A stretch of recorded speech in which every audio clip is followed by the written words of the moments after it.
Selamat datang semuanya. Perkenalkan nama saya Hafiz Josia Putra dan selamat datang ke Fireside Chat Veltika Academy, di mana hari ini kita akan membahas mengenai satu topik yang belakangan ini lagi trending lah ya di dunia sosial media, yaitu stereotip Gen Z di dunia kerja. Sebenarnya mereka itu realita, salah paham, atau berdasarkan data, atau mitos sebenarnya. Hari ini kita akan diskusi bersama 3 speaker yang hebat ya, dari kalangan HR dan kalangan psikolog. Tapi sebelum kita lanjut, saya ingin mengasih tahu ya sebenarnya Fireside Chat itu apaan sih, format apaan sih ini. Jadi saya izin memberitahu terlebih dahulu. Jadi sebenarnya Fireside Chat ini bukan sekedar kita ngomongin satu topik, tapi kita beneran fokus discussion ya teman-teman. Di mana kita nggak hanya sekedar speaker doang yang bisa memberikan insight mereka, tetapi teman-teman juga bisa memberikan insight teman-teman. Kalau teman-teman ingat di form waktu meregistrasi ya pada acara ini, ada satu pertanyaan mengenai apakah ingin menyampaikan insight atau tidak. Dan itu akan menjadi tipping point kami untuk menanyakan ke teman-teman, kira-kira ada nggak insight yang bisa disampaikan oleh teman-teman, atau misalnya pertanyaan. Jadi kita Fireside ini sangat interaktif ya. Diskusinya itu keep it santai aja, tapi tetap berbobot, ada poin yang perlu disampaikan, dan setara, terbuka, seperti itu. Jadi dialognya jujur, reflektif, dan tentunya saling menghargai. Untuk topik ini, kenapa sih kita pilih topik ini hari ini? Karena yang saya bilang tadi di awal, karena pertama, hal ini lagi relevan banget di dunia kerja saat ini. Generasi Z sering banget dicap lemah lah, mudah menyerah, gampang keluar dari kantornya karena dikasih target atau dikasih challenge nggak sanggup, dan hal ini menjadi bisa dibilang menjadi cap lah yang akan menjadikan stereotip ke Gen Z, dan karena itu dijadiin debatan lah, Gen Z versus milenial, Gen Z versus generasi di atasnya, dan sebagainya. Dan topik ini juga sesuai banget dengan misi Veltika Academy ya teman-teman. Bagi yang belum tahu, Veltika Academy itu sebenarnya sebuah brand yang memberikan training ya. Training di berbagai pelatihan, baik itu sales, dan pokoknya pelajaran-pelajaran yang lagi relevan di dunia kerja saat ini. Jadi sebagai akademi yang berfokus pada pengembangan manajer dan pemimpin masa depan, kami sangat ingin mendorong dialog sehat dan berbasis data antar generasi, dan hopefully ya, buat masa depan nanti ini bisa menciptakan lingkungan yang lebih welcoming dan lebih sehat. Tentunya kolaboratif untuk segala generasi ya. Dan kita untuk hari ini ada 3 outline ya, atau 3 talking point yang teman-teman juga bisa ikut memberikan insight. Pertama itu mengenai stereotip Gen Z di dunia kerja, realitas salah paham. Kedua, perspektif praktisi HR dan Gen Z di dunia kerja. Dan ketiga, bagaimana sih kita membangun lingkungan kerja lintas generasi yang lebih produktif. Harapannya dalam hari ini, semoga itu semua bisa terjawab teman-teman dan bisa nge-satisfy teman-teman. Nah, tapi saya mau remind untuk acara hari ini ada beberapa do's and don'ts ya teman-teman, ada beberapa peraturan. Kalau ke do's, silakan teman-teman menyalakan kamera untuk sepanjang sesi untuk menciptakan engagement yang lebih real, biar kita bisa melihat teman-teman. Kalau ingin menyampaikan insight, baik itu di pertengahan perbincangan, silakan menggunakan fitur raise hand di Zoom. Silakan juga menggunakan headset atau mic eksternal supaya tidak ada suara luar yang masuk. Dan saya ini poin penting ya, dorong diskusi ini 2 arah dan jangan sekedar debat doang, seperti itu. Untuk don'ts-nya, jangan sampai menggunakan koneksi WiFi yang tidak stabil, dan suaranya tolong untuk di mute ya saat sedang bukan momennya untuk bicara, seperti itu. Jangan join dari tempat yang ramai atau berisik, dan jangan langsung menyela pembicara tanpa konteks atau tanpa discussion point sebelumnya. Jadi seperti yang saya bilang tadi, silakan gunakan fitur raise hand. Nah, mungkin teman-teman ini sudah mulai ramai ya yang join, jadi saya pengen langsung aja mulai acara ini. Saat hari ini akan di-hosting oleh seorang HR profesional ya, yang udah expert di bidangnya. Silakan saya perkenalkan Coach Meti Yusantiati.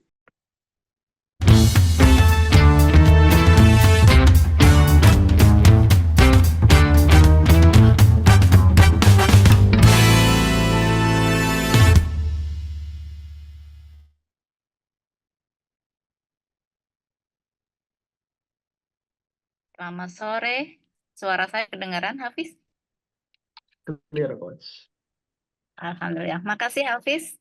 Baik, teman-teman udah ramai sekali nih, 53 orang. Baik, sebelum saya mulai, izin saya memberikan pantun dulu. Mohon dikasih cakep ya. Boleh lewat chat cakepnya.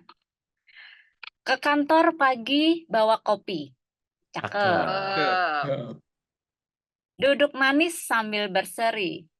Cakep. Cakep. Gen Z sering jadi topik terkini. Yuk, kita bahas dengan hati. Terima kasih. Cakep. Pakai tepuk tangan. Tepuk tangan, pakai icon. Baik, saya akan lanjut memperkenalkan narasumber kita yang ganteng dan cantik sekali sore hari ini. Terima kasih udah meluangkan waktunya, Coach Miftah, Coach Rina, yang mau berbagi sore hari ini dengan kita semua, para Gen Z, para profesional, para leader yang mengelola Gen Z. Biar kita sangat seru hari ini, kita diskusinya, kita akan interaktif dengan para peserta. Baik, saya perkenalkan yang pertama Coach Miftah dari nama lengkapnya Bapak Miftahuddin Amin. Panggilan sayangnya Coach Miftah ya di Veltika. Selamat sore. Apa kabar semuanya, Mbak Meti? Coach Meti. Baik. Beliau adalah EVP dan Chief of People and Business Ecosystem Development di Paragon. Silahkan Hafiz untuk bumpernya.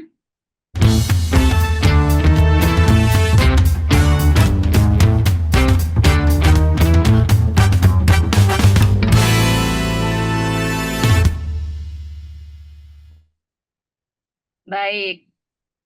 Narasumber kita yang kedua, yang cantik jelita pagi sore hari ini, Coach Rina. Coach Rina adalah Coach Meti. Terima kasih waktunya Coach Rina. Beliau adalah psikologis, senior HR recruiter, dan juga founder Adivaris People Consulting. Namanya berapa tuh ya, Pak? Nama lengkap Ini Pak Vero. Oktarina Said. Nama panggilan sayangnya Baby. Oh, bukannya. Coach Rina. Babe, Silakan bumpernya.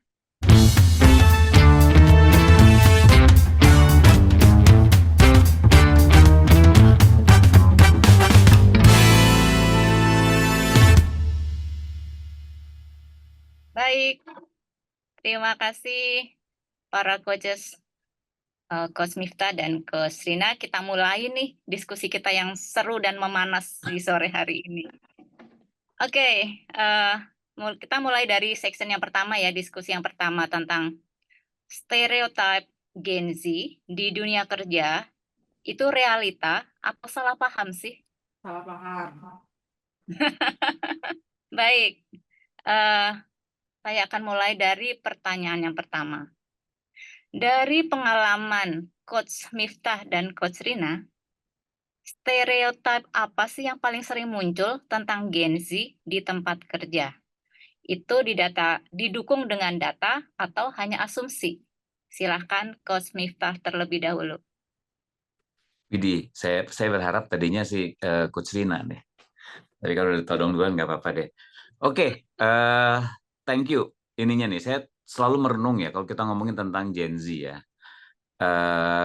Karena apa yang dialami, maksudnya penelitian-penelitian yang ada gitu, terus assumptions yang dibangun oleh para consultant or even para practitioners di HR, itu saya selalu merenung-renung ya. Apa benar sih Gen Z ini adalah satu generasi yang so spesial? Ada strawberry generations, ada yang cepat rapuh, bla bla bla dan sebagainya. Dan saya juga pernah membuat satu analisis sederhana, ngambil data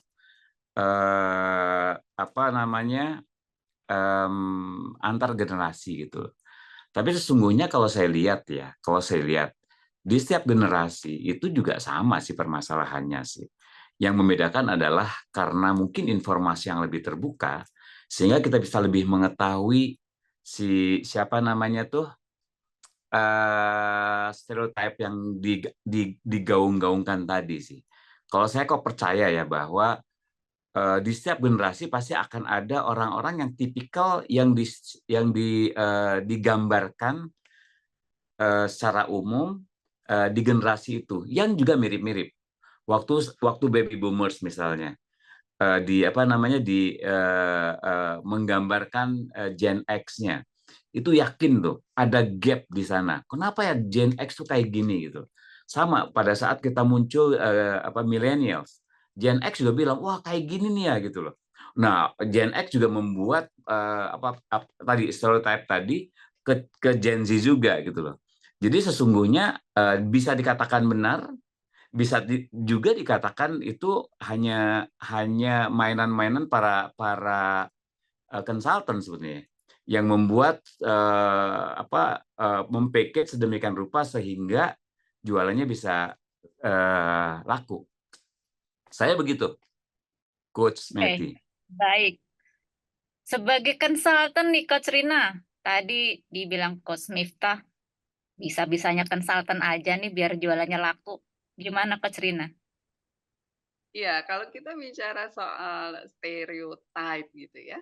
Stereotype itu kan apa ya? Satu anggapan umum yang disederhanakan gitu ya, Coach ya. Sesuatu yang sifatnya generalisasi. Itu tadi pas Coach Meti kasih pertanyaan salah paham gitu kan jawabannya begitu. Ya memang ternyata memang salah paham karena tidak ada data yang menunjukkan bahwa Gen Z ini adalah generasi yang lemah, yang tidak produktif. Gitu. Bahkan pengalaman saya ya, Coach, saya kan banyak sekali melakukan rekrutmen terhadap fresh graduate, gitu ya, baik di beberapa company yang ini suara saya ke jauh ya? Terlalu jauh kah? Cukup ya? Oke. Karena tadi ada yang chat katanya suara saya kejauhan. Di awal aja tadi. Oke, baik. Jadi kalau pengalaman saya malah saya menemukan, wow ini Gen Z ini luar biasa loh. Yang kalau saya refleksi ke diri saya sendiri, saya di umur mereka itu saya sudah ngapain aja ya. Sementara mereka itu banyak sekali potensi yang bisa, ini suaranya kecil, kecilkah suara saya? Di saya cukup lantang, Coach. Cukup ya, mudah-mudahan yang lain juga merasa cukup ya. Karena masih ada chat yang masuk. Oke, baik. Iya, banyak sekali yang buat saya prestasi yang mereka capai itu luar biasa gitu ya. Dan itu yang perlu diapresiasi menurut saya. Kadang-kadang kan orang melihat itu dari sisi negatifnya saja, tapi mengabaikan hal-hal yang positif. Nah, kalau menjawab pertanyaan Coach Meti tadi, apakah ini salah paham? Atau ada data ataupun asumsi ya pasti asumsi karena pengalaman orang kan berbeda-beda ya menghadapi Gen Z ini ya. So ini sesuatu hal yang perlu dilihat ulang kembali gitu bahwa memang seperti yang tadi Coach Miftah katakan ada yang rapuh. Tapi di generasi lain juga ada kok gitu ya. Ada yang bermental strawberry kata begitu. Tapi di generasi lain juga ada begitu. Jadi semua orang pasti punya pengalaman yang berbeda-beda dan itu tidak bisa dijadikan satu generalisasi. Itu Coach saya ngelihatnya. Baik. Bahkan gini ya, satu lagi saya tambahkan. Pernah saya baca di Twitter, nih anak Twitter nih, walaupun tua-tua. Katanya gitu ya, satu orang yang berperilaku seperti itu membuat Gen Z itu mendapatkan label semuanya. Jadi rusaklah satu belanga karena satu nilai setitik. Gitu sih. Coach Rina, Coach Meti. Gimana? Aku jadi baru keinget ya. Karena kan keinget ya karena ini kan Gen Z yang ini ya, yang topiknya ya. Dan saya juga bingung, aduh ini 2 layer di bawah saya ini. Kalau saya kan Gen Alpha kan ya, Alpha minus gitu. Nah, saya tuh tanya ke anak saya sebetulnya, Dek, sebenarnya ya, Ya, sebutkan saja namanya A. A, ini Papa diminta untuk menceritakan Gen Z. Ini menarik juga loh ininya, apa namanya, komentarnya dia gitu loh. Kalau A, nah A gitu ya, dirimu itu Gen Z apa millennials? Enggak, Teteh adalah millennials, Gen Z. Oh gitu ya. So what do you think tentang Gen Z? Komentar dia mengejutkan saya sih. Dia bilang begini, Pak, saya Gen Z, teman-temanku juga pasti Gen Z gitu kan. Dan tapi yang menarik komentarnya dia adalah begini, Teteh juga bingung gitu ya, dengan 2 tahun, 3 tahun di bawah saya, di mana mereka juga masih tergolong Gen Z. Tapi kok apa ya, karakternya, the way they respond gitu atas sesuatu, dia ngerasa berbeda gitu loh. Kebayang nggak? Kalau dulu ngomonginnya tentang baby boomers itu berapa tahun terhadap Gen X terhadap millennials, millennials terhadap Gen Z, ternyata komentar satu anak gitu ya, yang dia juga mulai berkarir di dunia HR, berpikir bahwa memang benar bahwa Gen Z itu ada di dalam Gen Z itu sendiri ada kotak-kotaknya yang dia sendiri merasa asing gitu. Loh kok beda ya? Padahal kan dua ini. Terus dia bilang, contohnya aja Pak Teteh dengan adik saya misalnya ngomongin begitu. Atau dia kontak dengan adik kelasnya, adik angkatannya dulu gitu. It's a bit different dia bilang gitu loh. Even though kalau saya ngelihatnya, kalau kita ngomongin tentang Gen Z, ya Gen Z gitu.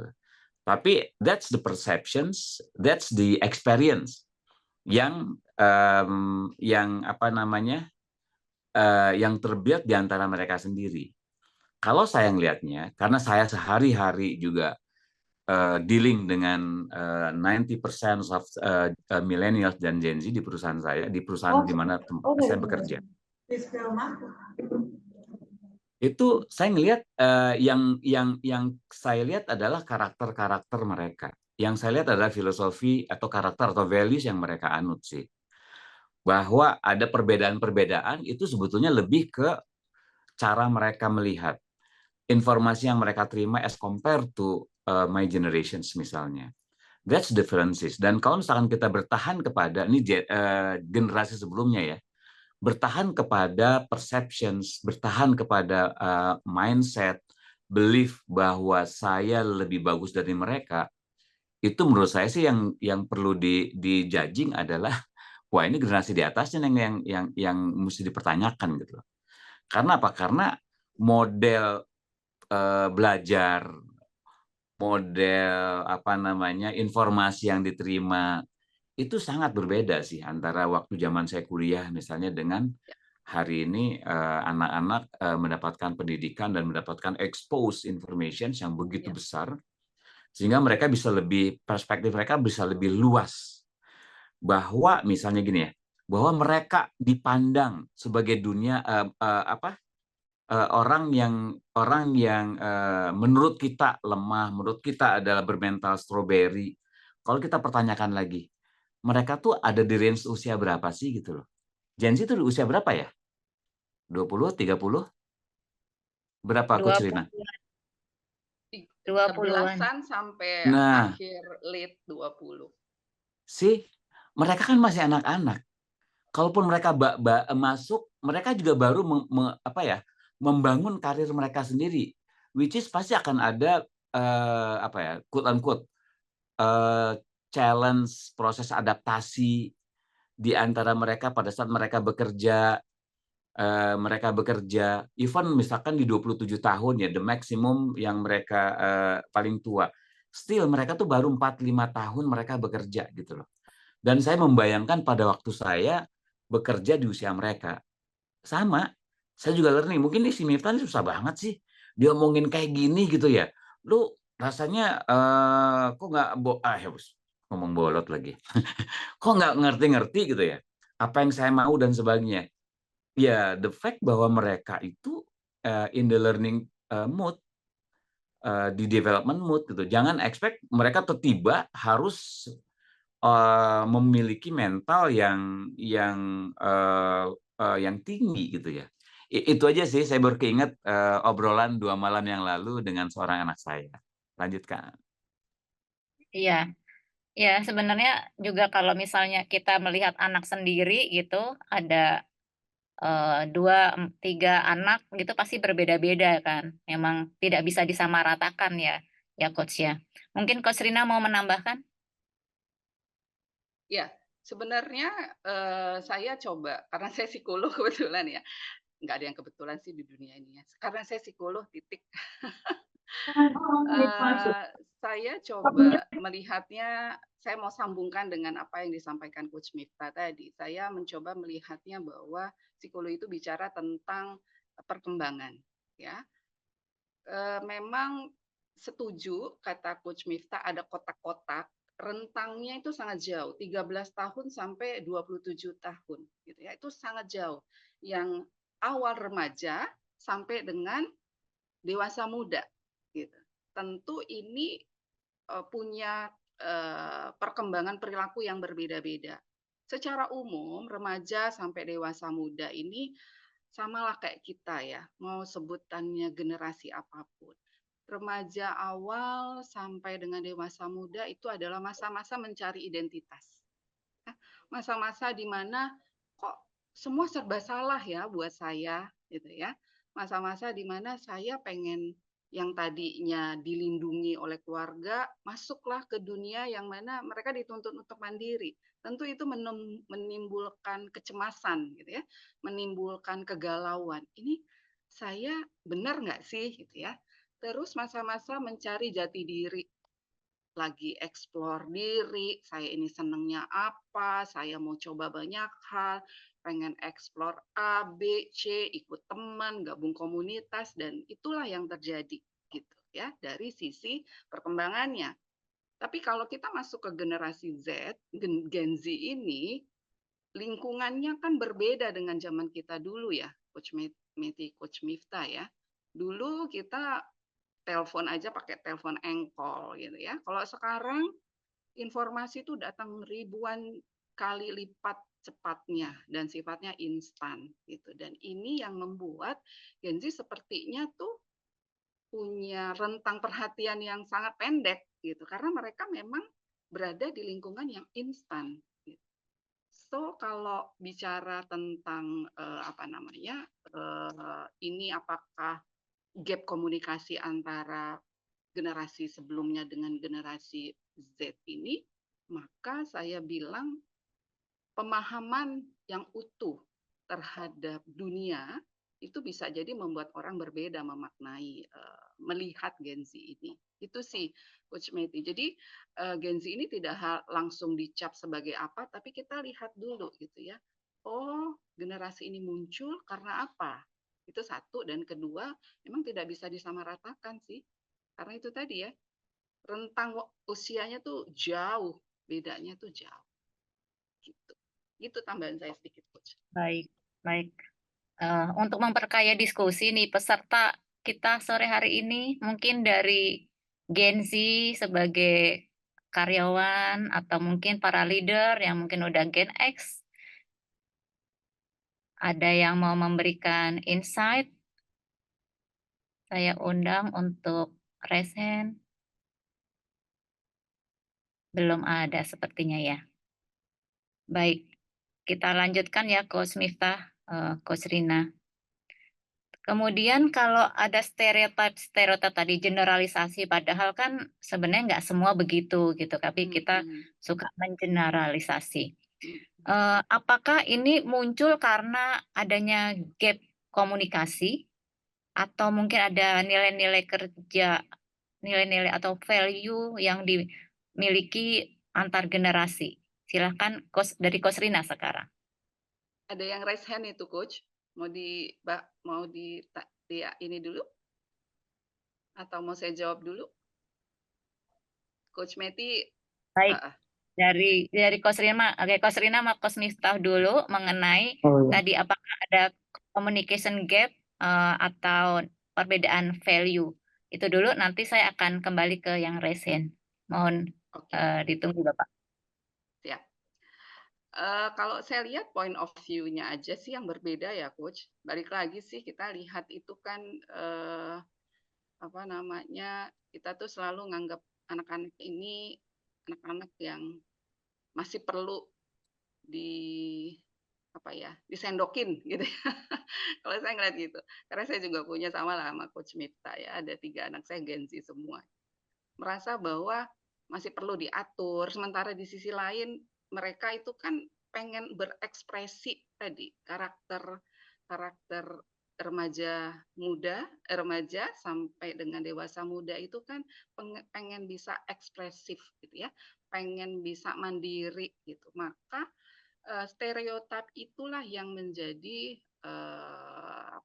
jadi masalah gitu, karena ngelihatnya berbeda aja gitu. Melihat bahwa Gen Z ini, aduh dulu tuh ibu nih nggak begitu loh. Ibu nih orangnya tuh ya langsung itu yang keluar. Sementara buat mereka, aduh ini lagi sih yang diomongin.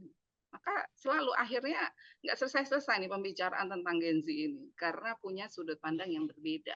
Gitu. Dan nggak utuh melihatnya. Itu sih singkatnya, Coach. Monggo, Coach Ya, Miftah. boleh saya menambahkan sebentar. Jadi sebenarnya kalau para leader ini di tempat kerja melihat Gen Z ini adalah anak-anak mereka di rumah, harusnya apa ya? Empati atau cinta yang akan muncul, bukan frustasi gitu ya. Karena ya bagaimanapun mereka adalah anak-anak kita gitu kan. Jadi Betul. pakai hati ya tadi di pantun saya, pakai hati. Oke, Coach Miftah silakan. Saya ingin menganalogikan tadi konteks keluarga ya. Kalau kita bayangkan dulu nih, Coach Lina, Coach Meti, orang tua kita dulu. Saya ini kembali lagi ke dialog saya dengan anak saya sih. 2 malam yang lalu ya. Terus saya sampaikan gini, Teh, itu waktu nenek saya itu mengajarkan saya untuk disiplin sholat, terutama sholat subuh. Itu kalau saya atau kalau ibu saya itu nggak, atau nenek saya membangunkan kalau saya kesiangan, itu disebor pakai air loh. Terus datang generasi ibu saya, cara membangunkan ke saya, itu mungkin dia nggak tega, tapi dia cerewetin sampai saya tuh masuk ke ini saya gitu loh. Dan mungkin saya punya experience yang berbeda gitu loh. Aduh, jangan sampailah anak saya membangunkannya seperti halnya ibu saya ke saya. Saya lebih soft lagi.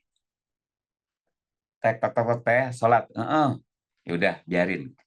Kalau waktu ibu saya masukin, nak sholat, gitu kan. Pokoknya gimana caranya. Tapi nggak sampai ngebanjir air gitu loh. Kebayang nggak model-model yang ada modifikasi cara kita untuk mendidik anak.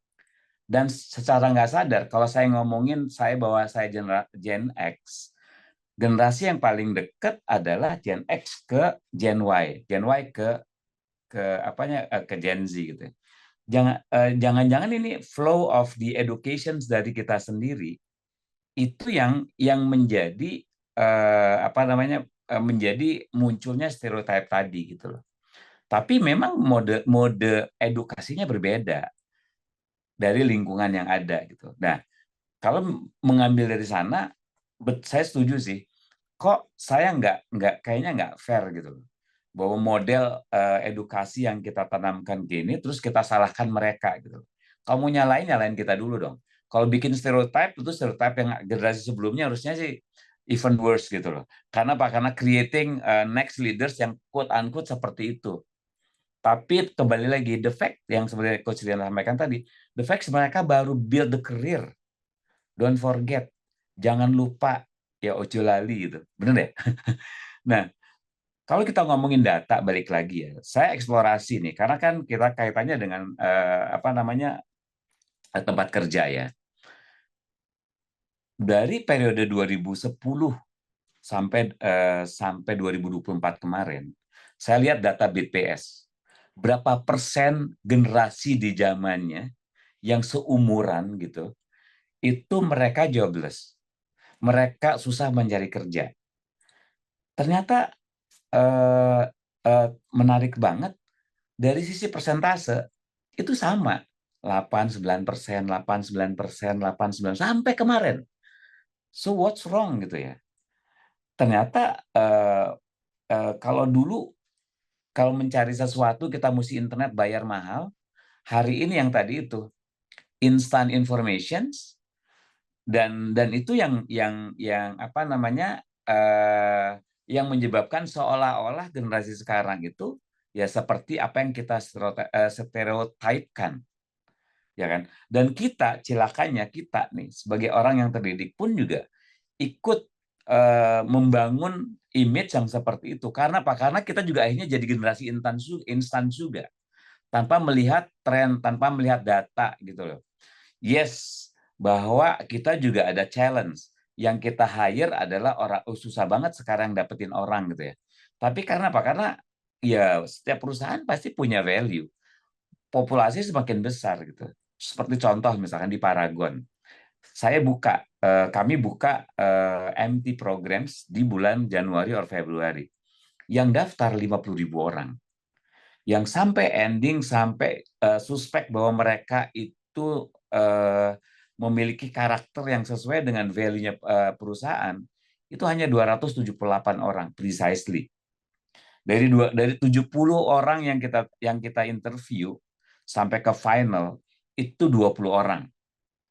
Kebayang nggak kalau misalkan 270 berarti kan 3 kalinya, 4 kalinya lah ya.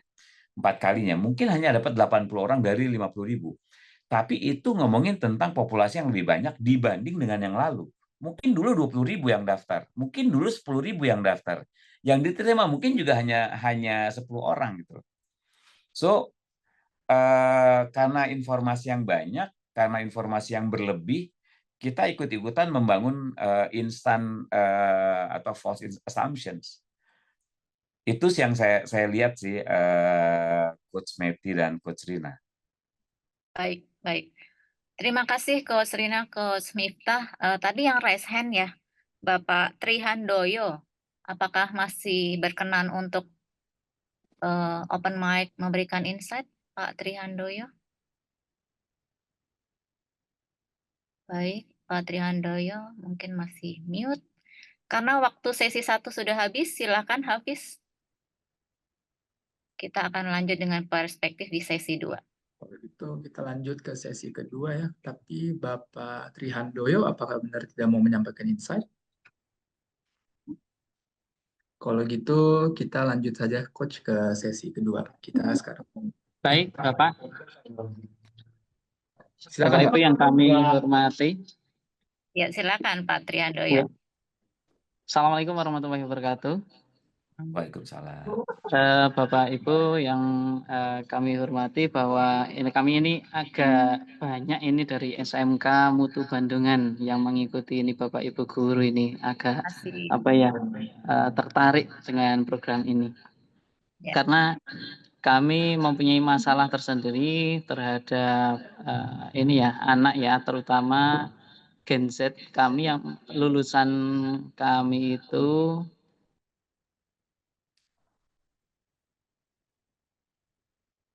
Pak Tri, masih di sini kah? Suaranya hilang? Sepertinya lost connection ya. Baik. Kita bumper dulu untuk sesi kedua, Hafiz. Nanti kita lanjutkan dengan Pak Tri. Kalau begitu kita akan melakukan bumper untuk maju ke sesi kedua. Silakan.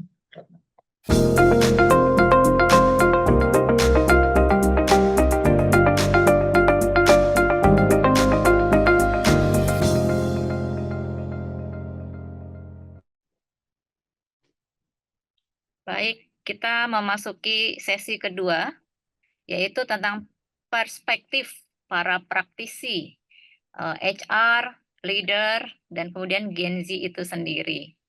Nah, ini Pak Trihandoyo tadi out, sekarang udah mau masuk di waiting room. Mohon admin untuk memasukkan Pak Trihandoyo ke dalam room Zoom ini.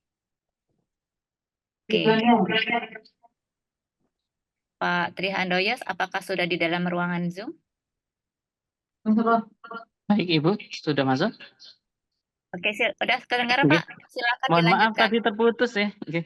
Ya, Oke, langsung baik. Pak, ingin Langsung sampaikan. aja, kami itu mempunyai masalah bahwa genset kami itu untuk ketertarikan di dunia kerja kok saat ini sangat minim. Padahal kami sudah mencarikan lowongan kerja itu sudah banyak gitu ya. Jadi tinggal anaknya ini untuk ikut ketertarikan untuk bekerja itu agak sulit.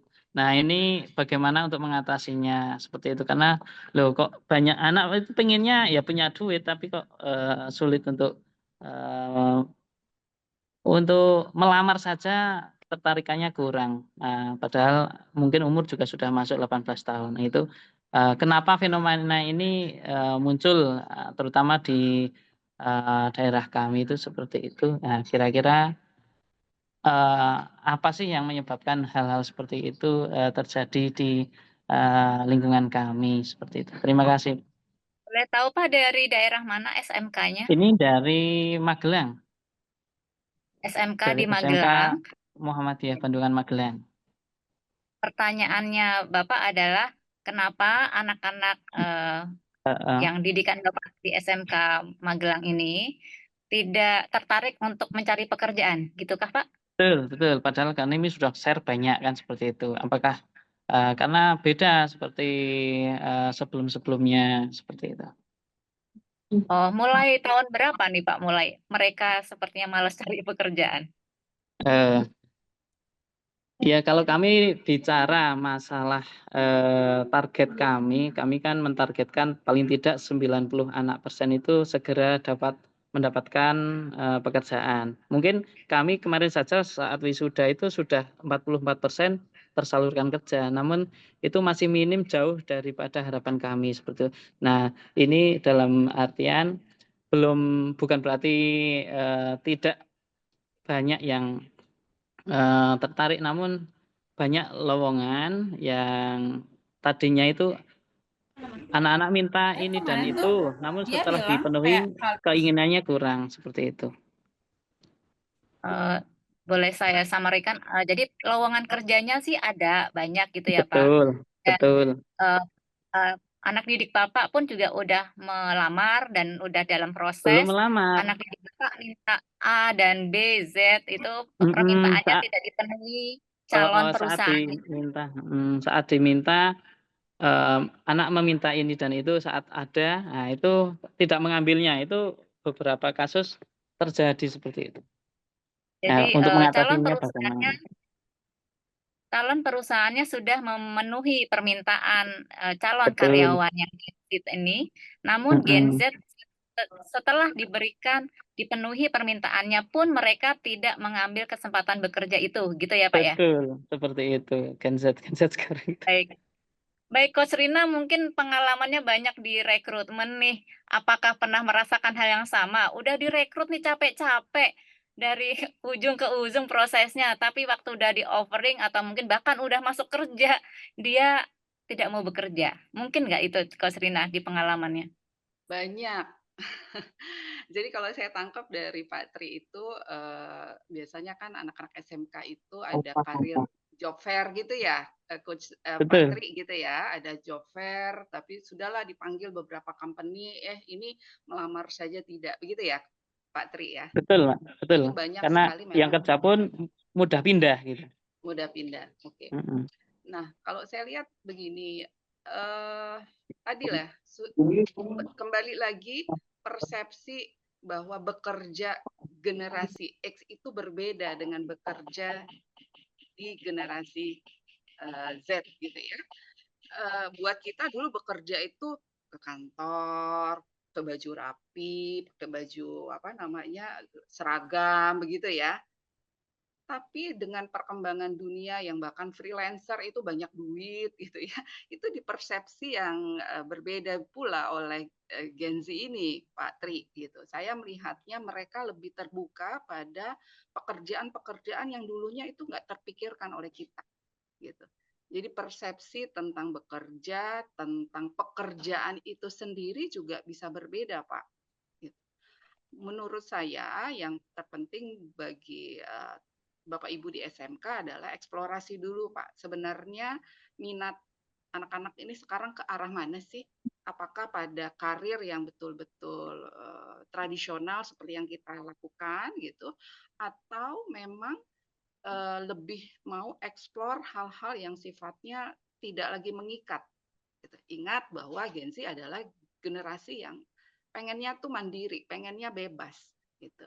Buat mereka bekerja secara kaku, secara di company yang tradisional gitu, itu mungkin tidak lagi menjadi hal yang menarik buat mereka gitu ya. Itu pertama. Terus kedua, ya kalau kita sadar lingkungan dunia saat ini sudah tidak ada batas, tuh. Kemudian juga bahkan gig ekonomi katanya begitu, itu juga perlu dipahami oleh Bapak Ibu guru sehingga bisa mengakomodir kebutuhan ataupun keinginan dari Gen Z itu. Itu kali dari saya, Coach Pak Tri dan Coach Meti. Ya, Pak Tri ada Gimana Pak Tri? ingin lebih lanjut lagi? Ya, saya sudah menangkap untuk bahwa perlu kita analisis dulu ya, apa yang menyebabkan anak-anak yang tidak menyukai hal contoh pekerjaan yang misalkan terikat gitu ya. Betul. Nah, betul. Tapi fenomena itu yang apa sih yang sekarang mungkin apakah itu terjadi hanya di sekolah kami atau juga terjadi di luar sekolah kami juga? Kami juga masih itu bingung ya. Di luar juga begitu sih Pak, saya bantu kemarin itu di Kalimantan gitu ya. Kita juga waktu itu sempat roadshow ke beberapa SMK di Kalimantan, persis sama kurang lebih gitu, itu satu. Kemudian juga saya sempat ngobrol dengan SMK di Tangsel sini, sama persis sudah mengundang banyak sekali company, ini tidak tertarik gitu. Mungkin gitu. Ini eranya di mana mungkin mereka lebih tertarik pada pekerjaan-pekerjaan yang ya berbeda lah ya, konsep bekerja. Satu lagi buat mereka karir, mereka itu tidak mengejar karir sih. Kalau dari hasil penelitian yang saya baca itu buat mereka itu karir sukses itu tidak melulu tentang karir, tidak melulu tentang materi gitu. Sehingga itu yang membuat shift gitu ya, shift pola pekerjaan yang mereka cari. Gitu. Itu kali Coach Meti. Pak Tri. Baik, ini sebenarnya juga udah masuk ke perspektif yang kita section 2. Coach Miftah mungkin mau nambahin tentang fenomena tadi Gen Z sepertinya agak enggan masuk ke korporasi. Iya, saya setuju sih dengan Coach Rina tuh. Perceptions tentang bekerja Gen Z bisa jadi berbeda dengan generasi sebelumnya sih, Patrick. Karena balik lagi informasi yang begitu banyak, melihat TikTok ini sometimes juga misleading ya, termasuk kita semua kali ya. Dan ngelihat sesuatu yang seolah-olah gampang, instan gitu ya, itu bisa menyebabkan perceptions mereka, mindset mereka bahwa untuk menggapai sukses itu bisa dengan cara-cara yang instan juga gitu. Padahal ya ada, tapi dari 1 banding 1.000.000 mungkin ya. Nah, apa sih yang kita lakukan? Sebetulnya sih kalau zaman sekarang kita ngomongin patience. Kalau ke zaman sekarang kita ngomonginnya tuh ngomongin tech savvy gitu kan. Ya enggak? Bagaimana sistem pendidikan pun, saya bukan ahli pendidikan ya. Tapi saya ngelihatnya kok bisa jadi pola pendidikan yang kita terapkan adalah pola pendidikan yang berbasis Gen X or baby boomers gitu. Sementara kalau kita ngelihat hari ini itu faktor teknologi dan sebagainya itu sudah sangat advance gitu. Nah, ini pun juga bisa berpengaruh gitu. Di satu sisi anak-anak belajar seperti tadi, ya jadi operator misalnya ya enggak. Itu satu. Yang kedua, di sisi yang lain dia juga banyak menerima informasi, ada banyak cara untuk mendapatkan penghasilan. Di zaman sekarang, contoh misalnya nih ya, ada seorang affiliator misalnya. Affiliator adalah menjual produk-produk dari satu perusahaan dan dia dapat komisinya. Luar biasa kalau untuk konteks Paragon misalnya. Karena mereka juga mungkin tidak mau bekerja atau mungkin juga tidak match dengan apa yang dibutuhkan di industri. Akhirnya kita buka lah setengahnya bagian program CSR kita, setengahnya lagi juga mungkin pekerjaan-pekerjaannya mungkin fit dengan mereka. Sampai saat ini yang aktif 20 yang sudah experience, 20.000 yang baru kita didik, totalnya ada 40.000. Minggu yang lalu saya dapat update dari tim di Paragon. Pada saat kita membuka kesempatan orang untuk belajar menjadi affiliator marketing, itu melonjaknya bukan main, 70.000 yang daftar loh. Dan kalau kita ngelihat dari hasil ya,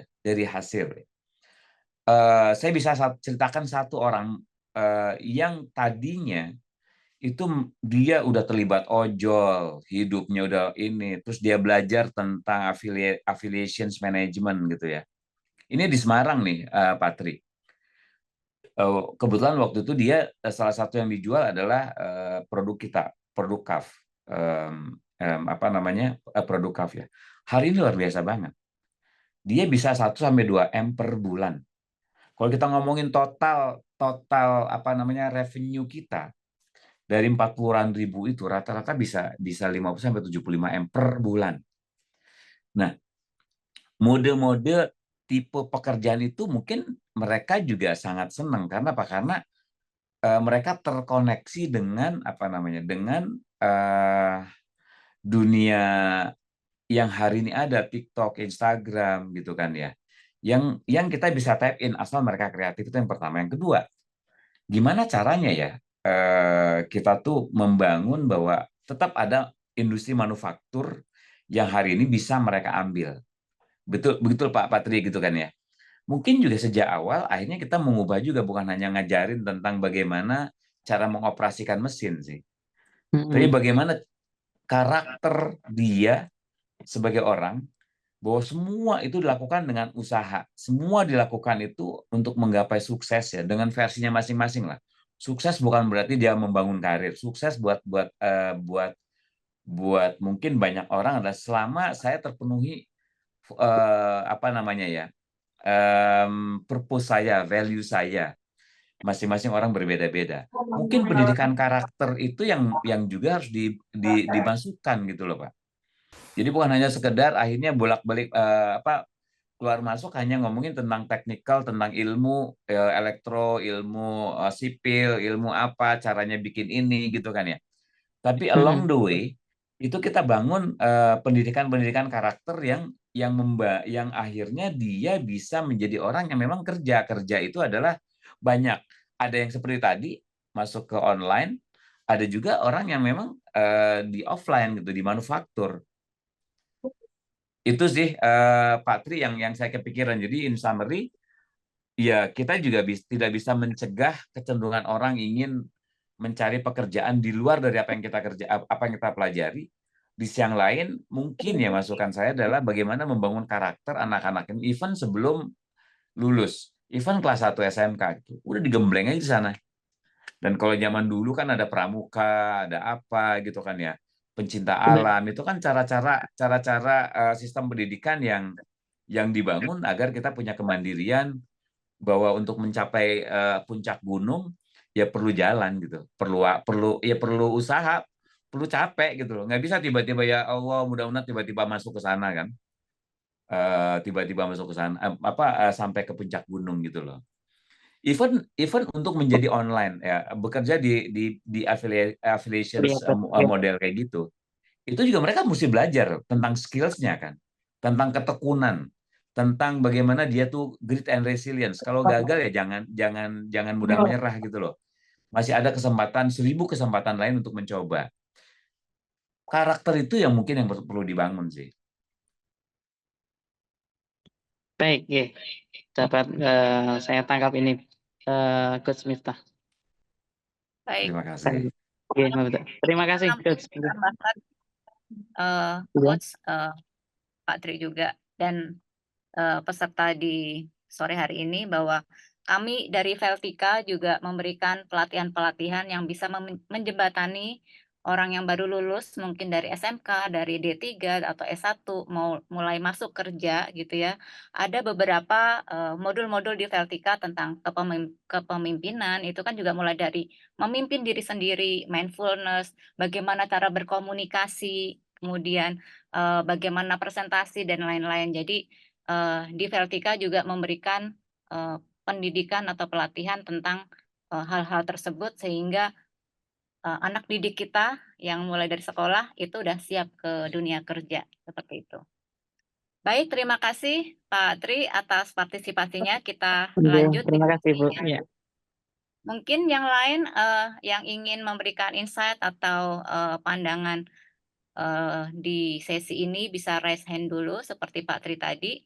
Sambil menunggu rekan-rekan yang lain untuk raise hand, saya bisa bertanya lagi kepada Coach Miftah dan Coach Rina, bagaimana menurut Coach Miftah dan Coach Rina pendekatan yang bisa membuat hubungan antara HR leader dengan Gen Z karyawannya, subordinate-nya, agar lebih sehat dan lebih percaya. Silahkan sekarang Coach Miftah lebih dahulu. Jadi pertanyaannya adalah bagaimana membangun hubungan antar generasi gitu ya dalam dunia kerja. Ya, Itu agar lebih sehat ya. dan lebih percaya gitu di antara generasi itu. Mesti belajar ke ini sih, ke Veltika sih. Terima kasih ya. Tapi intinya gini ya. Percaya nggak sih bahwa sesungguhnya semua lintas generasi itu adalah seorang manusia biasa gitu. Pada waktu dulu saya masih kuliah, saya ingin bahwa orang lain recognize my achievement, prestasi saya gitu. Untuk itu saya senang, betul nggak? Waktu saya mulai kerja, saya juga ingin menunjukkan bahwa saya bisa loh. Saya bisa melakukan sesuatu, saya bisa menyelesaikan pekerjaan-pekerjaan atau tugas-tugas yang disampaikan oleh atasan saya, dan atasan saya merecognize itu. Kalau saya melakukan kesalahan, misalnya kekurangan, maka atasan saya itu mendampingi, mengajari saya agar saya menjadi, oh begini toh caranya kemarin salah, diperbaiki dengan model-model yang sangat manusiawi. Kebayang nggak kalau misalnya anak-anak sekarang yang sangat kritis ya, karena mereka mendapatkan informasi yang sangat banyak dan sometimes mereka overwhelming dengan berbagai macam informasi, dan kita masuk dengan pendekatan yang sangat direktif misalnya, yang sangat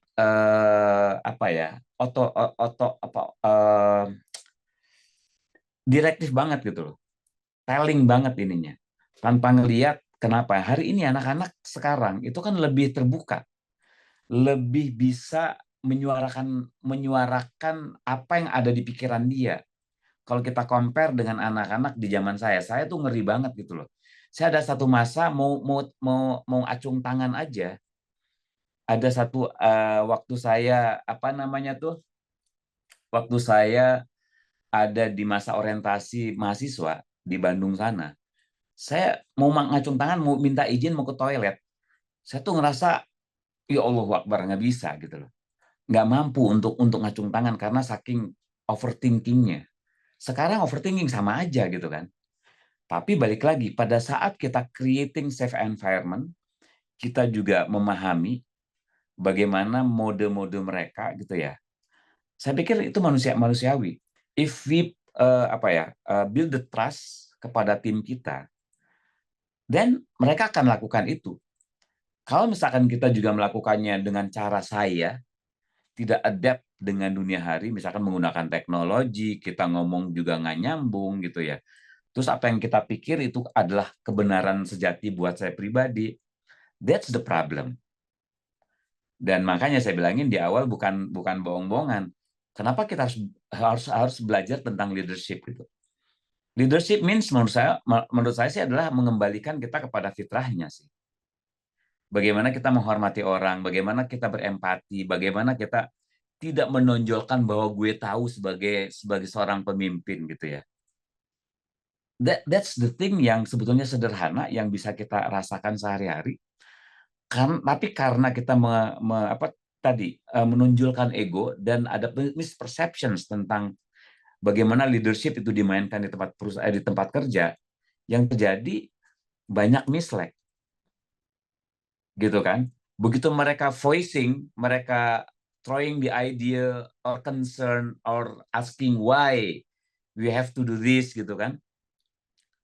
Seorang generasi mungkin juga karena nggak bisa ini kan, nggak, lo mesti kerjain ini aja deh. Nah, pada saat ada perceptions yang berbeda, tadi pagi juga saya ada proses interview tuh. Kayak gitu, Pak, karena begini, Pak. Saya sih mungkin ini karena ada retention di sini. Lah, kalau kamu bikin assumption-nya kayak gitu, ya kamu bilang aja apakah ini di perbedaan treatment itu karena satu di retain, yang satu lagi as usual, or apa gitu. Tanyakanlah. Kalau misalkan mentok ya caramu juga bertanya juga harus bagus gitu. Jadi ada konsep two-way communication, dialog yang sama-sama harus mengerti. Jadi jangan juga disalahkan si X-nya, jangan juga disalahkan si Y-nya. Yang si X-nya, si Z-nya. Yang salah adalah masing-masing berposisi pada masing-masingnya. Fixed mindset. That's the problem. Begitu sih. Ya, Coach Rina ada yang mau ditambahkan tentang tadi? Dikit aja, karena udah bagus banget Coach Miftah ininya ya. Kalau saya ngelihatnya intinya adalah ini ya, points of view aja sih Coach Meti gitu. Orang itu kadang-kadang berpikir dia yang paling benar. Satu hal lain adalah individual differences, ya, yang sering kali terlupakan bahwa tiap orang itu berbeda, gitu, dan tiap generasi juga berbeda artinya. Ya. Maka saling menghargai itu menjadi satu kunci penting. Terus manusia itu kan senang banget didengerin, benar ya? Pasti itu Coach. Nggak mungkin nggak. Semua orang dari anak kecil sampai orang tua, dari yang muda, dari posisi apapun senang banget didengarkan. So, gunakan telinga dibandingkan kita punya 2 telinga dibandingkan kita punya 1 mulut gitu ya. Aktifkan ini untuk bisa mendengarkan sudut pandang orang lain. Karena kalau itu dilatih gitu ya. Bayangkan anak saya yang paling kecil, saya punya anak saya paling kecil tuh masih kuliah. Dia bisa loh menjadi mediator. Bayangkan saya yang paling kecil menjadi mediator waktu saya dengan anak saya yang pertama, umurnya udah hampir deket lagi, sudah lewat dari Gen Z gitu ya. Waktu konflik dia yang jadi mediator. Kenapa? Karena memang saya berusaha untuk ngelatih anak-anak untuk kritis bertanya dengan saya juga memulai. Jadi bagi gen sebelumnya itu jadi role model bagaimana kita bisa mendengar dan berempati tadi yang seperti Coach Miftah sampaikan. Sekaligus kita juga mengajarkan kepada generasi Z ini untuk bisa juga menggunakan pola komunikasi yang seperti kita lakukan. Tapi kalau kebanyakan tanya, kalau anak saya bilang, Bu, udahlah Bu, jangan tanya mulu ya, sekali-sekali lah jadi ibu yang ngasih tahu, nggak usah nanya mulu. Salah juga. Emang sering kayak gitu. Gitu Saya ya? sering. Ada satu momen yang bikin saya reflektif sih. Jadi sekali waktu mungkin juga dia lagi down gitu ya. Anakku ini. Saya cerita ke orang lain kan nanti mengada-ada. Terus ada satu waktu yang, Papa sih, kalau nanya mengenai sesuatu yang disurface, Papa pernah nanya nggak apa yang Teteh rasakan selama ini? Aduh. Artinya, tapi waktu zaman saya dulu nggak bisa tuh, nggak ada tuh. Ya udahlah, meskipun ngenes, meskipun apa gitu kan ya. Tapi hari ini karena dunianya yang sudah sangat terbuka, Betul. dan dari sana menyadarkan tadi sih, leadership is about the listening. Saya tahu tuh. Tapi latihan untuk menjadi a good listener itu luar biasa banget ininya sih, challenging. Terutama orang-orang yang memang profilingnya tuh profile di high D gitu ya. Heidi. Kecenderungannya direktif banget gitu kan. Waduh, berat. Latihan. Tapi that's the learning yang harus kita lakukan sih. Balik lagi, kalau kita ingin menunjukkan quality of leadership, kita beda-beda tadi. Makanya di Bowen itu teorinya kan ada self differentiations kan. Kita bisa beda gitu loh. Tapi yang di artnya itu adalah bagaimana prinsip saya itu bisa terkomunikasikan dengan baik tanpa mengurangi value belief saya, tapi di sisi yang lain mereka juga tidak merasa terkurangi, merasa direspect about the point of view. Nah, communications exchange itulah yang memang harus kita exercise di leadership. Yang waktu saya belajar di Babson itu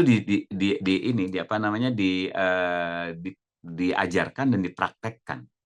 Dan balik lagi, kalau saya belajar di Vanaya ya 2016, 2019 kali yang dengan Coach Mekti ya. 19. Iya, itu ternyata belajar tentang coaching itu very added value-nya banyak banget gitu ya.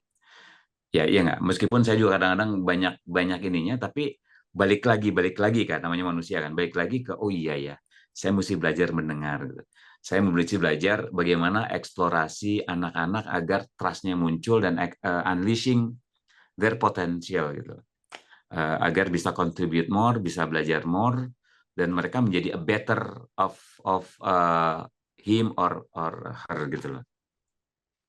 Iya.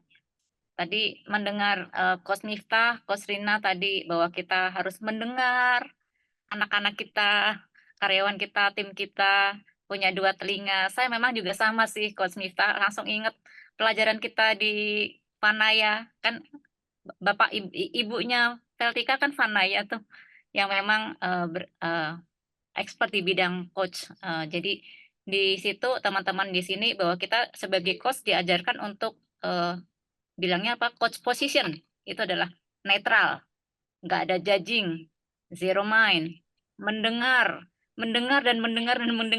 gitu ya.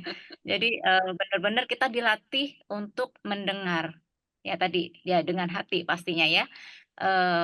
Tidak judging dulu, tidak directing seperti itu, sehingga tim kita, anak-anak kita pun juga merasa nyaman untuk memberikan pendapat lebih kreatif dan lain-lain. Baik, sesi 2 sudah habis waktunya, kita memasuki sesi ketiga. Silakan bumpernya, Hafiz.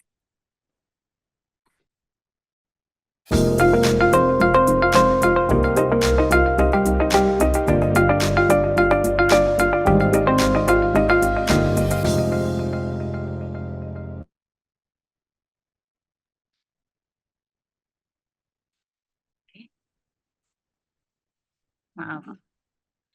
Baik, Ibu Bapak yang masih hadir di sore hari ini, terima kasih.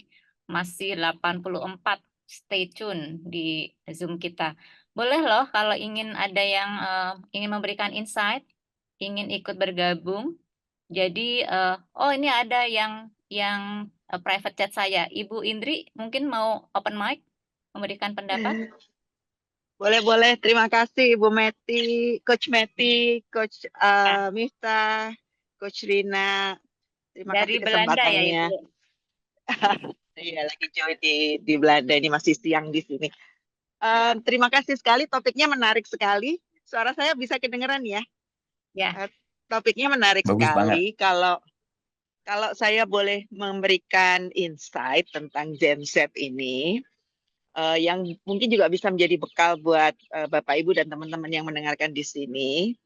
Gen Z itu kan dilahirkan oleh orang tua yang berumur sekitar 40 ke atas. Orang tua dengan umur 40 ke atas itu pada saat bekerja, termasuk saya nih, karena saya punya anak Gen Z yang terakhir. Pada saat bekerja kita tuh luar biasa ya, Pak Miftah, Ibu Meti, Bu Rina, ini kebetulan kita kayaknya satu grup ini, orang tua 40 ke atas. Itu luar biasa ya, karena zaman kita kerja itu yang penting kamu mesti dapat kerjaan dulu supaya bisa menjadi penghasilan ya, atau memberikan penghasilan gitu. So, we don't care what is the job gitu. Yang penting ada pekerjaan, ada gaji, terus kita serius melakukannya. Nah, buat anak-anak Gen Z, kalau saya bicara sama anak saya, I don't want to be like you, mom, in a corporate life, terus 9 to 5 job gitu. Dan sehingga kebetulan sekali dunia saat ini juga memberikan opportunity yang sangat banyak, bahwa ternyata bekerja dan sukses itu tidak perlu hanya di perusahaan. Mereka bisa menjadi YouTuber, mereka bisa menjadi Instagram, selebgram dan sebagainya. Mereka bisa seperti yang Pak Miftah tadi katakan, jadi konektor dan sebagainya. So many jobs available outside the corporate.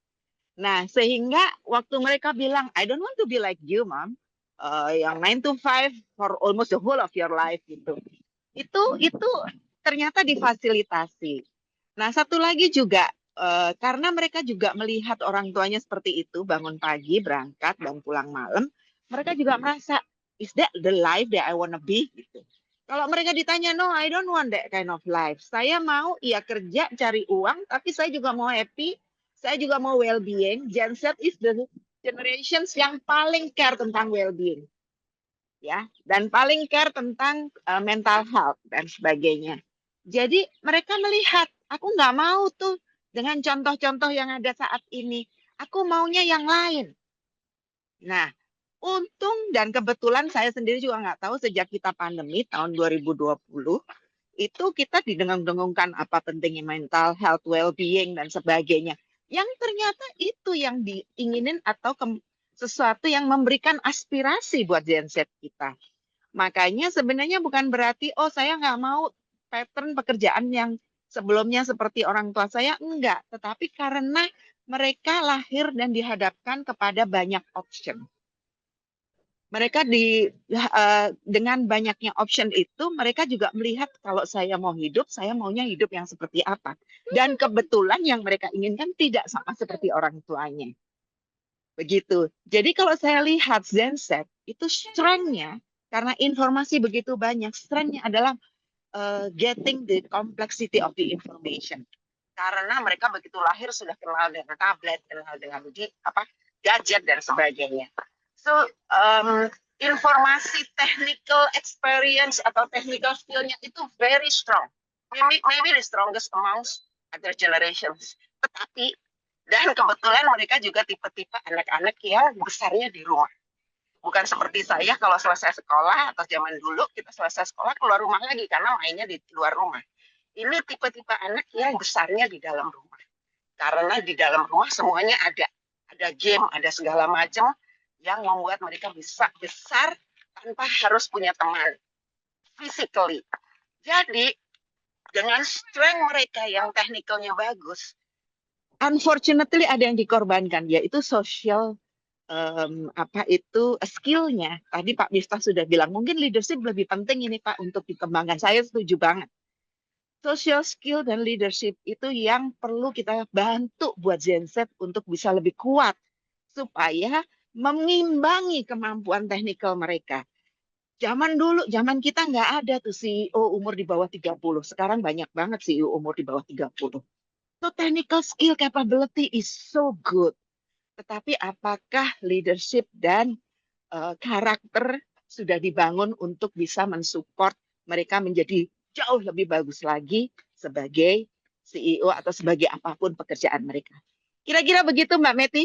Jadi intinya adalah mereka begitu karena memang lingkungannya berbeda dengan kita zaman dulu. Terima kasih. Terima kasih Coach Indri insight-nya. Saya ada ada insight juga nih dari Coach Indri nih. Boleh ya? Ya. Balik lagi. Kalau saya mengamati dan ini berdasarkan obrolan saya dengan sang anak gitu ya. Jadi gini, kemarin tuh ada juga yang menarik. Kenapa kamu berbeda dengan yang lain? Kenapa kamu ingin menjadi seperti papa? Kenapa kamu ingin berkarir seperti di HR gitu? Kenapa gitu ya? Kenapa yang lain kok enggak gitu? Kenapa yang lain tuh beda? Nah, rupanya Coach Indri dan teman-teman semuanya, pendidikan di keluarga itu very critical ones. Kan saya baru dengar tuh ada istilah fatherless, motherless gitu kan. Ada orang tua tapi nggak dapat ini.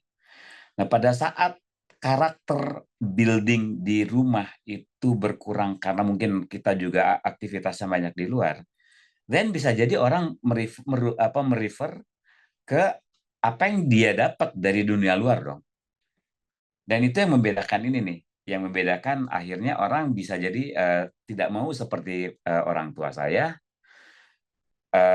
maunya seperti yang lain gitu.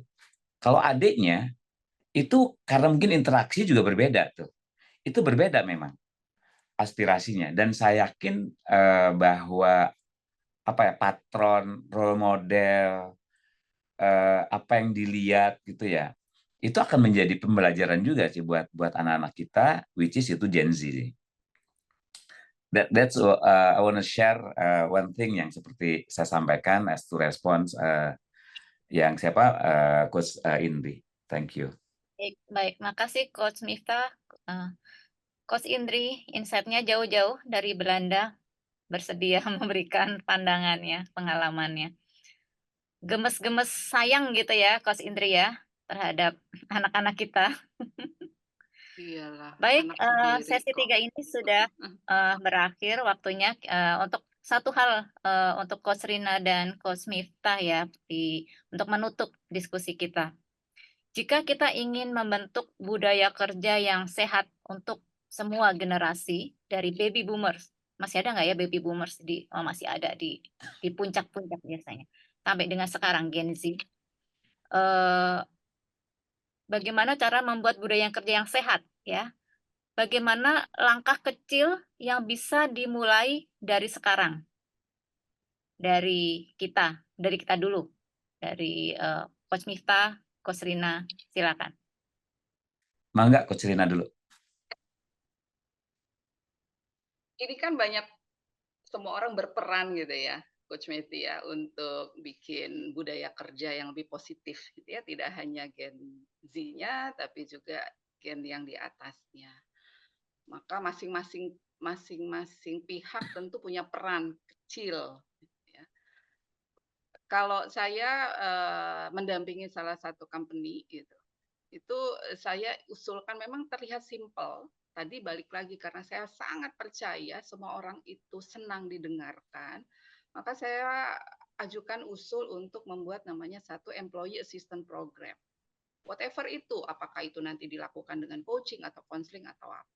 Yang penting adalah khususnya untuk anak-anak yang baru masuk nih, ya anak-anak Gen Z yang baru masuk gitu. Itu ada pendampingan, ya pendampingan yang tadi entahlah untuk managing expectation satu sama lain gitu ya. Dari Gen Z-nya juga manage expectation-nya, dia harus tahu ini apa sih tuntutan di company ini. Kadang-kadang gitu loh Coach. Saya tuh kalau interview dengan salah satu kandidat gitu ya. Apa yang kamu ketahui tentang company ini? Nggak tahu sama sekali. Gitu.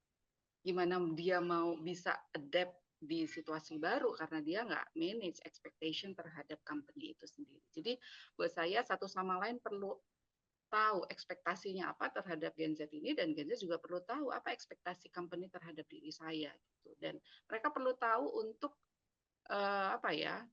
explore diri lah, apa sih value yang saya miliki gitu. Kemudian bagaimana saya bisa menyelaraskan value saya dengan tuntutan company, karena biar bagaimanapun company cari untung kan, nggak mungkin gitu. Maka langkah kecil kalau dari Gen Z-nya buat saya sih eksplor diri aja sebanyak mungkin ya, untuk terus-menerus membangun komunikasi yang baik dan terus minta feedback gitu. Feedback adalah makanan champion katanya kan begitu ya. Jadi jangan merasa benar sendiri, jangan merasa oh saya kan Gen Z yang membuat perubahan yang kreatif dan seterusnya. Begitu juga dari sisi manajemen gitu. Kalau kita bicara korporasi gitu ya, perlu juga membangun satu kedekatan. Kalau zaman dulu tuh kan ada town hall meeting gitu ya, tapi ini dalam lingkup yang lebih kecil, sehingga aspirasi-aspirasi kreasi yang ide-ide baru dari Gen Z ini bisa kita tampung. Sementara HR buat saya tadi ya memfasilitasi aja, menjadi penghubung antara generasi ini dengan menyediakan wadah yang tepat tadi, bahwa Gen Z itu senang akan isu-isu mental health gitu ya, maka hidupkan itu. Terus kalau saya lihat tuh Paragon tuh ya, ininya ya layout layout kantornya itu keren banget gitu, yang bisa mengakomodir kebutuhan Gen Z terhadap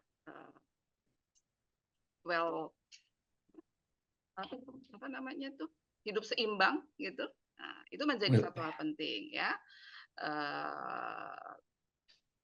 Sehingga semua orang itu merasa ada perannya, tidak lagi Gen Z yang disudutkan atau Gen X ya salah lagi kita Gen Z aja yang selalu dijadikan ini ya. Maka semua orang punya peran sih coach menurut saya, jadi tidak hanya satu orang.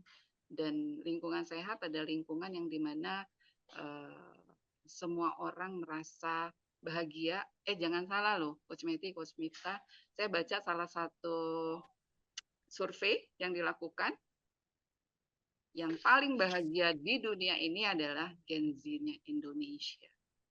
Coba Seluruh kita dunia tanyakan. tuh Coach.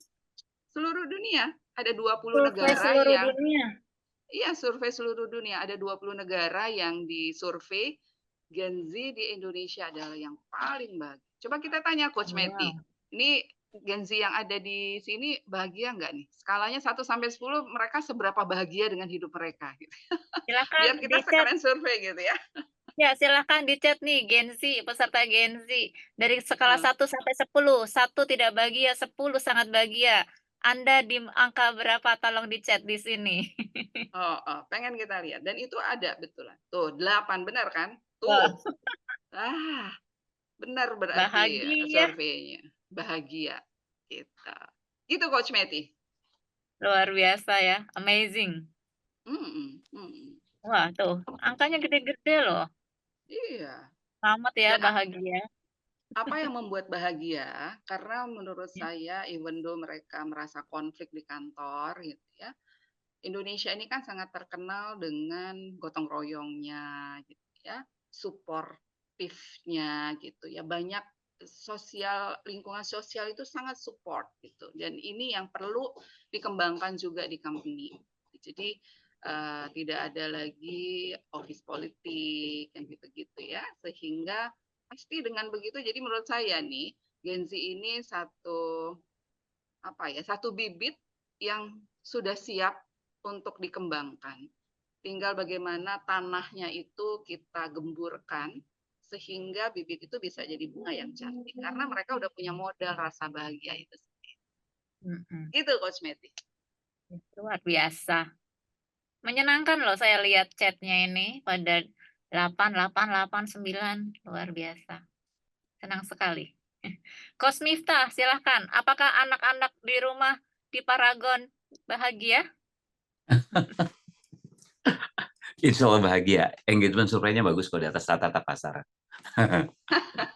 Mungkin gini kali ya, sebelum kita kemana-mana, apa sih yang dimaksud dengan budaya kerja tuh? Itu kan semua norm, ways of working, pola interaksi, sistem yang dibangun, organisasi yang dibangun, artefak-artefak yang kita bangun, yang kita create gitu kan, baik dalam bentuk bangunan, sistem manajemen yang kita bangun gitu ya, learning and development yang kita bangun. Jangan lupa value yang kita yakini. Saya hanya di Paragon bukan hanya value aja, purpose.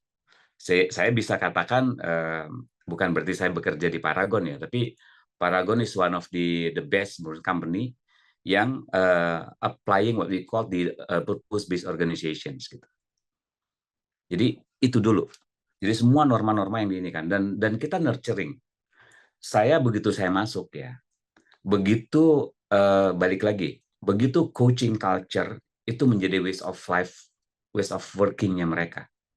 Orang saling mendengar, saling mengapresiasi gitu kan ya. Very positive, very positive. Berbeda dengan the other corporate. That's the culture, ya kan? Culture-nya sudah terbentuk meskipun juga mungkin yang unconscious. yang kita bangun bukan selalu melulu lewat pendidikan, lewat apa gitu. Nah, dalam konteks budaya kerja, kita melihat bukan hanya kamu harus ini dong, harus respect dong ke orang lain, harus dengerin dong gitu. Karena kita sadar tidak semua juga orang bisa diharapkan seperti apa yang kita harapkan gitu kan ya. Sehingga yang kita lakukan adalah kita dorong tadi itu. Kalau kita ngomongin organizational effectiveness, jadi dari teorinya tuh ada diagnostik organisasi. At least ada 4 komponen yang harus kita perhatikan. Yang pertama adalah bagaimana sistem organisasi, structure yang kita bangun itu akan mendrive culture yang akan kebangun. Ya, mengenai organizations, structure, model, apakah squad, hierarki, komando, dan sebagainya. Termasuk ini merefleksikan bagaimana pola leadership-nya. Yang kedua, itu adalah ways of working, ways of the operations, how to operate the company. Lewat SOP-nya, apakah very birokratif, apakah itu very hierarki, or sangat tidak ada hierarki sama sekali, nggak ada tuh. Yang ketiga adalah mengenai bagaimana strategi itu dibangun. Jadi strategi aja yang keren itu gampang banget direplicate. Struktur masih gampang, ways of working masih gampang. Yang merekatkan adalah pola leadership atau culture yang tadi itu. Yang terakhir adalah people-nya itu sendiri, dibangun seperti apa. Makanya di dalam konteks Paragon kita maintain yang namanya culture coaching. Coaching bukan hanya sekedar kita coaching-coachingan gitu. Kita ada sesi. Tapi it's part of our daily life. Mentoring hari ini kita lagi ini kan. Semuanya ini kita mainkan berdasarkan purpose and values yang kita yakini ini menjadi key success factor perusahaan. And then yang kita lakukan along with other changes ya, transformasi ke sana kemari. Istilah Pak Harman, our group CEO, dia bilang begini, ngomongin tentang budaya, ngomongin tentang value, itu sama seperti ngomongin kita nyetel dengan pakai kaset ya, kalau dulu ya, kaset yang udah ruwet gitu, terus saja looping gitu loh, karena orang cepat lupa gitu. Itu yang kita lakukan. Prinsipnya adalah di value. How to-nya kita tentu dengan teknologi dengan perkembangan yang di hari ini kita lakukan. Sehingga salah satu culture yang kita tanamkan terus kepada semua across generations. Baik itu mulai dari saya paling senior dari sisi usia gitu. Salah satu dari mungkin 1-2 orang gitu. Dan berhadapan dengan 90-an Gen Z dan Gen Y, itu 50-50. Kita narasikan bahwa yang sama oleh kita semua itu adalah karakter kita. Yang sama, kenapa kita kumpul dalam satu perusahaan, kita punya satu purpose yang sama. Purpose itu di-exercise, role modeling. Kita, kalau misalkan, ya teman-teman semuanya bisa lihat lah, bagaimana gerakan-gerakan sosial kita di luar sana. Gitu. Dan bagaimana kita creating, walk the talk, yang kita exercise, role modeling, belajar sana kemari, humble-nya, itu kita exercise mulai dari top leadership sampai ke frontliners. Dan satu lagi, the positive things adalah ternyata balik lagi ya, stereotype yang di luar sana, orang yang punya mentalnya langsung down terus pergi loncat-loncat karir gitu kan. Dalam konteks Paragon, attrition rate beberapa tahun ini hanya mungkin sekitar 5-7%. Tahun lalu saya ngelihat di pertengahan tahun itu 5% Gen Z. Kebayang nggak? Yang katanya itu loncat-loncat gitu loh, kesana kemari. Artinya apa?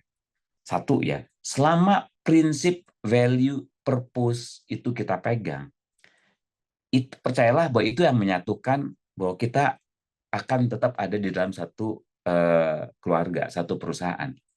And the next challenge adalah bagaimana cara kita mengkomunikasikan, mengengage dengan leadership style yang cocok. That's another important thing agar kita bisa connect each other. Itu sih yang apa namanya insight saya selama saya mungkin baru hampir 6 tahun saya bekerja di Paragon ya. Baik. Terima kasih. Terima kasih Coach Miftah, Coach Rina. Sesi kita sudah akan berakhir. Kita akan mau masuki Q&A. Silakan Hafiz, kita undang Gen Z dulu nih kayaknya. Silakan. Ya, sepertinya dari tadi didominasi oleh generasi yang bukan generasi Z ya. Jadi mungkin kalau ada Gen Z nih, saya lihat beberapa nama, lihat beberapa muka yang masih muda-muda. Kalau ada pertanyaan atau insight, silakan ya. Diberikan kesempatan, silakan.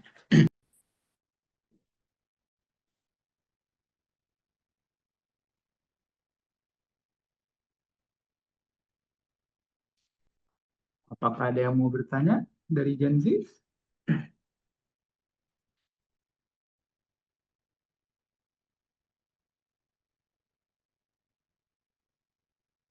Sepertinya udah tidak ada nih yang ingin bertanya, Coach. Jadi Tidak mungkin ada ya.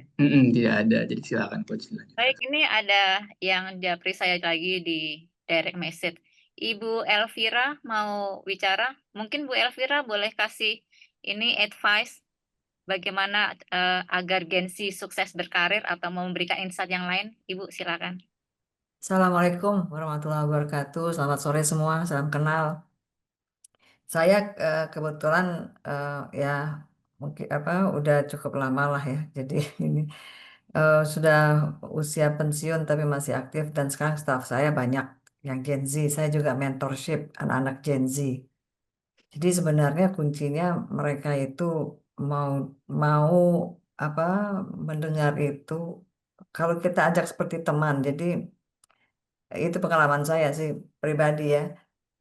Jadi kayak teman aja gitu. Jangan anggap jangan kita berlaku seperti atasannya gitu ya. Jadi kita agak teman mereka dan kita ajak ngobrol apa masalahnya dan mereka ini umumnya yang di tempat saya ini mau menerima gitu. Jadi dia merasa nyaman gitu. Jadi saya bilang kalau you have problem atau apa, just come to me, talk as a friend, bukan sebagai atasan kamu. Saya oke terbuka. Jadi itu yang saya terapkan dan cukup berhasil ya di tempat saya. Mereka bisa deliver lah apa yang kita ekspektasikan gitu. Itu sharing dari saya dan begitu juga mentor saya karena saya juga di Women in Mining and Energy Mentorship ya. Jadi anak-anak yang baru mau lulus atau anak-anak perempuan khususnya perempuan karena kita mau memberdayakan wanita di dalam industri migas dan tambang.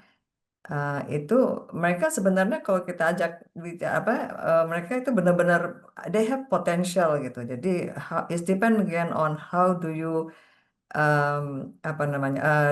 digging their potential gitu. Again is up to us your strategy seperti apa. Nah, kalau strategi saya ajak dia bicara seperti teman, saya ngobrol apa adanya. Akhirnya mereka juga terbuka masalahnya apa. Nah, disitulah kita bisa masuk coaching kita gitu loh untuk mereka. Saya rasa itu dari saya. Terima kasih banyak. Baik, terima kasih Ibu Elvira atas insight-nya. Karena waktu kita sudah habis 16.30, tepat waktu banget kita nih, disiplin. Baik, saya ucapkan terima kasih atas nama Veltika kepada Coach Miftah, Coach Rina, dan Ibu, Bapak, teman-teman, adik, kakak yang ada di Zoom ini sore hari ini atas kesetiaannya 1,5 jam bersama kami memanas diskusinya. Sebenarnya masih banyak yang ingin didiskusikan, nggak unlimited sebenarnya diskusi ini. Ya. Nggak selesai-selesai ya Iya. Coach Meti ngomongin Gen Z ini. Nah, habis panjang benar sebenarnya. Ini kalau misalnya kuliah mungkin berapa ya, 20 SKS sendiri kali ya. Baik, sekali lagi terima kasih untuk semuanya. Saya ingin menutup dengan pantun, boleh ya? minta cakepnya lagi. Mentari sore mulai merunduk. Cakep. Cakep. Obrolan seru bikin enggan beranjak. Artinya, Cakep.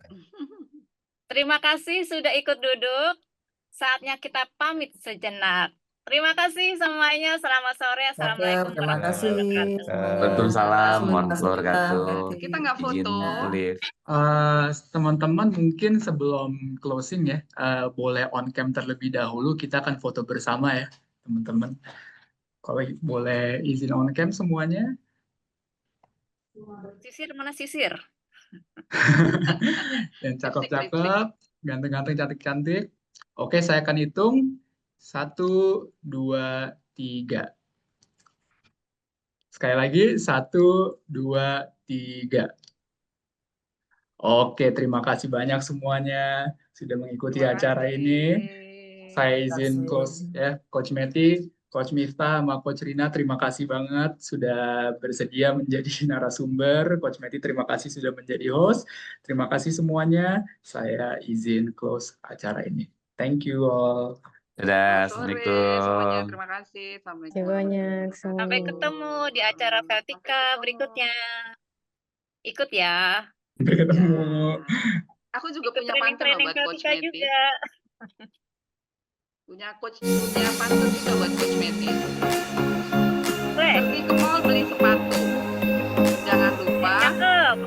hidup harus santai. Gunakan teknologi untuk masa Cakep. depan. Jadilah Gen Z yang diri sendiri. Yeay, terima kasih. Izin live. Ya. Assalamualaikum Terima kasih, warahmatullahi Coach. wabarakatuh. Coach Ananta, assalamualaikum. Terima kasih. Assalamualaikum.